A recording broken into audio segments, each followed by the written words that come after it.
Okay, good morning.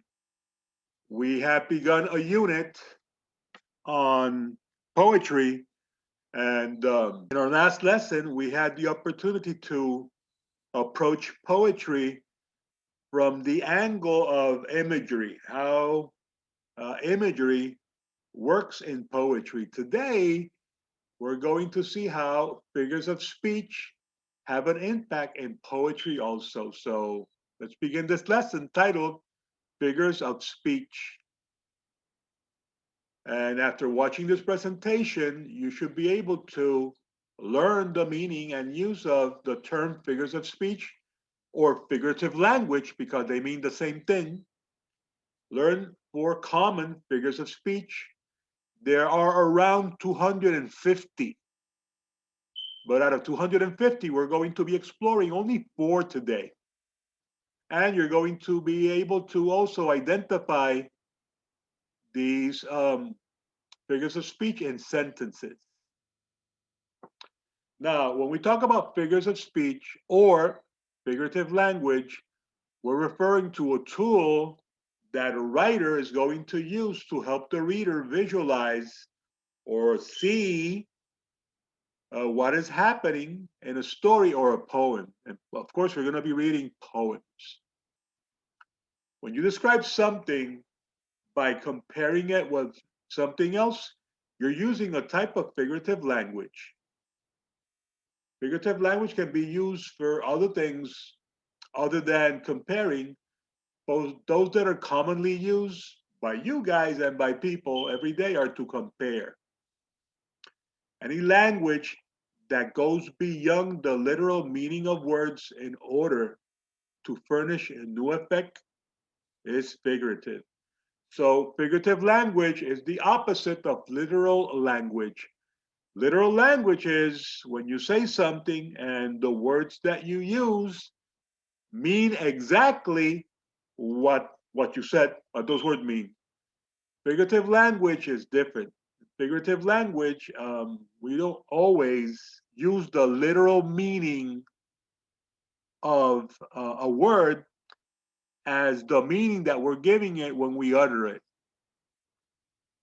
So the 4 figures of speech that we're going to be exploring today include simile, the metaphor, personification, and the symbol. We're going to be looking at each one of them. Let's begin with the simile.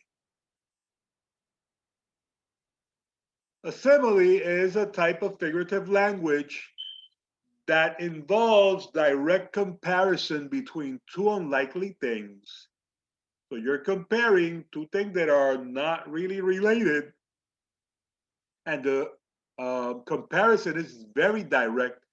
And usually the words that you use to make that comparison are like or the word as. An example of a simile you can find in the following statement or the following sentence. Listen to this one. Her face was like a curtain that masked her real feelings. What are we comparing here? Her face to a curtain. Her face to a curtain. What do faces and curtains have to do with each other? Well, really nothing.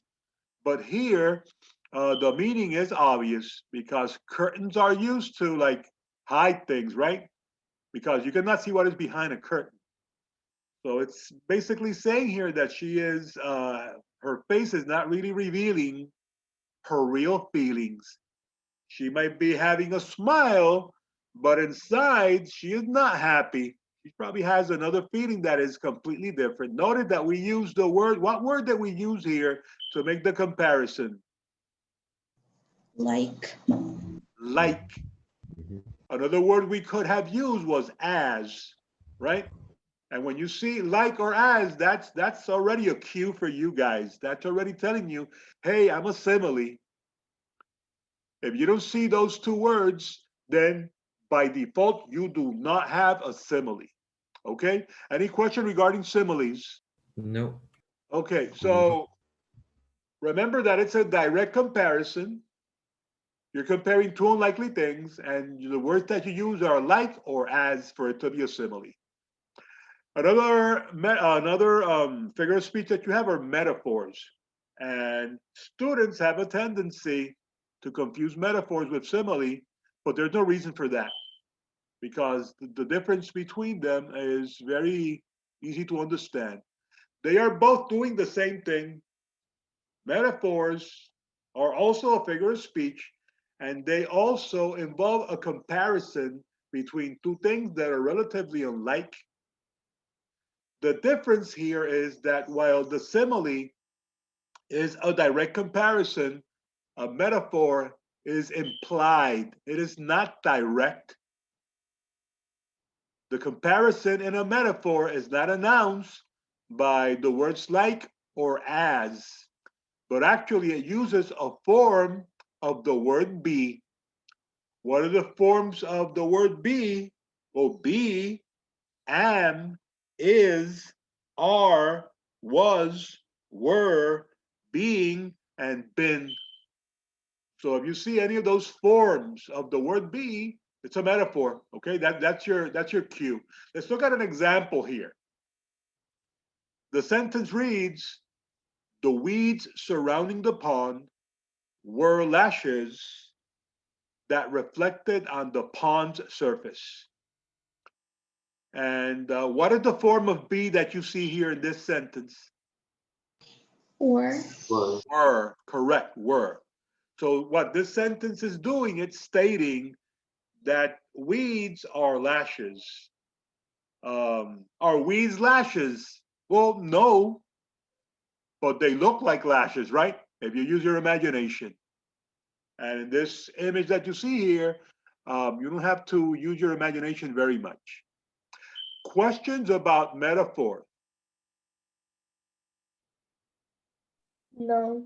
Okay, then let's move on to the next one.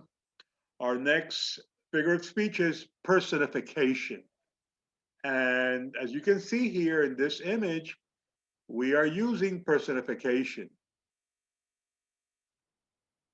Personification is a figure of speech that gives, here we don't have a direct comparison, but actually what we're doing is we're giving qualities of a person to an animal, to an object, or an idea. It is also an implied comparison, and it shows something in an entirely new light to communicate a certain feeling or attitude towards it and to control the way that your reader perceives it. Personification, I always use the example of how many of you have seen The Beauty and the Beast? Me. Me. Okay, I mean, I think everybody's seen The Beauty and the Beast, right? And you know that in The Beauty and the Beast, you see chandeliers and you see silverware and you see teacups talking, right? Yes. Do those things actually talk? No. No, they cannot. For you to talk, you need to be intelligent. You need to have a level of intelligence, right? And uh, human beings do that. I've never had a spoon talking to me. If that ever would happen, then I think I would have to uh, probably enroll myself in a mental institution or something like that because that's not normal, right? But it's fun when you read it on paper. An example of personification will be the following. The huge building swallowed the kids. What the author is doing here is giving the building human or animal qualities. What would it actually mean when we say that a huge building swallowed the kids? Would it mean that it actually happened? No, it just means No. that No. they're inside the building. They're entering the building, they're going inside, and sometimes, like in this illustration, the door looks like what? A mouse. Like the mouth, right? Like the mouth of an animal or a human. So a building cannot swallow anyone, but it might you might present someone entering a building in terms that uh, would make a comparison like this one. Finally, the last figure of speech that we're going to be explaining is the symbol. And the symbol is something we've seen before. A symbol is anything that represents or stands for something else, either by convention or association. It is also a material object used to represent something that is abstract. Something abstract is something like, for example, love is abstract, hate. Those are things that are intangible, right? That are not physical, they are abstract. Examples of symbols, the dove. The dove is not something that is abstract because doves exist, but a dove can communicate peace. Can you see peace? No. You No. cannot see peace. You can see the effects of peace, right? But you cannot see peace itself. But we can illustrate it or represent it with a dove. In Christianity, we have symbols like, for example, the bread and the wine in the Eucharist. And the bread is symbolic of Christ's body, and the wine is symbolic of Christ's blood. Does it mean that that bread and that wine are actually the body and the blood of Christ physically? No, No. they are symbols. They represent that. And in addition to that, we're all familiar with the rings that people share in a wedding. And what do those rings represent? Everlasting love, Everlasting love. because the rings are circular, and the circles have a beginning. The circles have a beginning. The circles have an end. No, No. no, they don't. They don't. So that's why they stand as the quintessential symbol for everlasting love. Guys, any question regarding symbols? No, we're good. No. Okay, so we have seen already 4 figures of speech. We have seen the simile, the metaphor, personification, and the symbol. What we're going to do now is we're going to have a little exercise. I'm going to give you 5 minutes to complete this exercise. Exactly. You're going to copy and complete this. You don't need to copy the instructions, just the exercises, okay? The sentences. You have 5 sentences. And what you're going to do is you're going to copy these sentences in that piece of paper that you have in front of you. And you're going to find the metaphor or the simile that is there. Those are the only 2 types of figurative language that you're going to see here. We do not have symbols here or personification. Only metaphors and similes, because those are the 2 that are usually confused. The other 2 are never confused. They're pretty easy to figure out and identify. So you're going to write these down, and you're going to write, you're going to state if it's a metaphor or a simile. That's the first thing you're going to say about each one. Then you're going to also write what words are being compared. And what does it mean in the context of the sentence? What's the meaning of the sentence? You do not need to send this through email like it says there, okay? Any question? No. Oh. No. Then the 5 minutes begin now.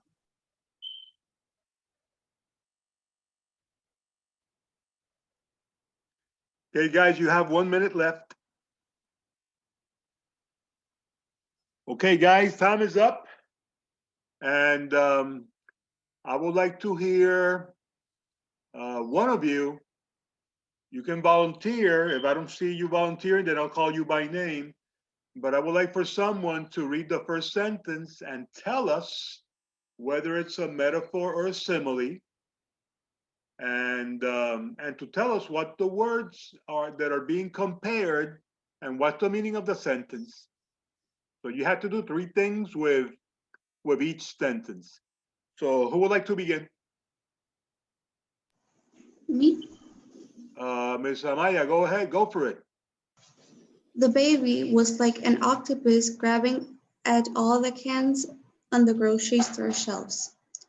We're comparing the baby and an octopus, Okay.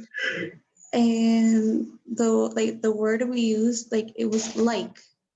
So So that what does makes that it make the sentence? a similes. A simile. That is correct. Thank you, madam. Well caught. It is a simile because you already see the word like there. The comparison is very direct. It's very obvious. It's the baby and the octopus. And what would the sentence mean when we say that a baby's like an octopus? That it feels like he has like 8 arms grabbing everything. Does it literally mean that he has 8 arms or tentacles? No. No, but some babies look like they do, right? They're very quick with the Yes. hands, and they're like they move a lot, and sometimes it looks like they have more than 2 arms. So this is a baby that likes to touch a lot. So well caught, madam. Okay, who would like to do the second one? Me. Go ahead, Tyler. As the teacher entered the room, she muttered, "This class is like a three-ring circus." So go ahead. What is this? It's singing, and it's comparing like, it's comparing the classroom to a three-ring circus. And what would be the meaning of this sentence? That the class is acting like clowns. Well, I don't know how many of you have been to a circus, right? You know that usually in Puerto Rico, we have these very small circuses. You know, they're not big circuses like the one that you see in the United States or Europe. And the show takes place in one ring, right? You have the ringmaster who's like the host, and everything that happens inside the ring. The ring is like the stage. But when you have a three-ring circus, what's going on? You're having three shows at the same time. So what this sentence means that there's a lot going on in this classroom, a lot of different situations going on at the same time, like if it was a three-ring circus. Thank you, sir. Um, who would like to do the third one? Me. Go ahead, Andres. The giant's steps were thunder as he ran toward Jack. Um, the words that it's comparing are the steps to the thunder, its metaphor, and ¿qué me falta? Oh, How what do the you know? sentence means. How Yeah. do you know it's a metaphor? Okay, because it uses the word were, which is a type of word in be. It's like the past Exactly. tense of be. So, and the sentence, what it's just saying, it's that his steps were loud and strong as he ran towards Jack. Well said, sir. Well caught. I have nothing to add because you said it all. Who can do number 4? Man. Go ahead. The pillow was a cloud when I put my head upon it after a long day. It's comparing pillow, that the pillow was like a cloud, and it's using the word was, so it's a metaphor. Correct. So what did that mean? What would be the meaning of the sentence then? That the pillow is very soft. It's very soft or very comfortable, right? Like we assume a cloud is, right? Well, clouds are not really soft. That's just the impression that we get. With clouds are wet. That's all they are, because they're water vapor. But well said, madam. And the last one, number 5. Can I go? Go ahead. I feel like a limp noodle. It's comparing like yourself with a limp noodle. It Okay. uses the word like to compare. It's a simile, and the meaning is that like you're very tired and like you're numb in your body. You're super weak, right? Like, when you boil a noodle, Yeah. what happened to it? Can the noodle stand up? No. No, it can't, right? So you're limp like a noodle. You're like super tired, super weak. Well said, sir. So you guys nailed it today. You guys understand the difference between similes and metaphors. I'm pretty happy because you're going to be seeing that in a test, of course, and you're not going to have any kind of problem dealing with this. So that would be all for today. That's our lesson. You don't have to upload anything because you already did the assessment. And this Friday, I will be posting a lesson that deals with sounds of the sounds of poetry. Of the three introductory lessons that I'm giving in poetry, that probably is the most important one. But I'm not going to be meeting with you until next week. So next week we will explain a little bit of the content that is there, but it needs to be taken very seriously because there are many, many concepts in that presentation that you're going to be dealing with in this collection and also in the test.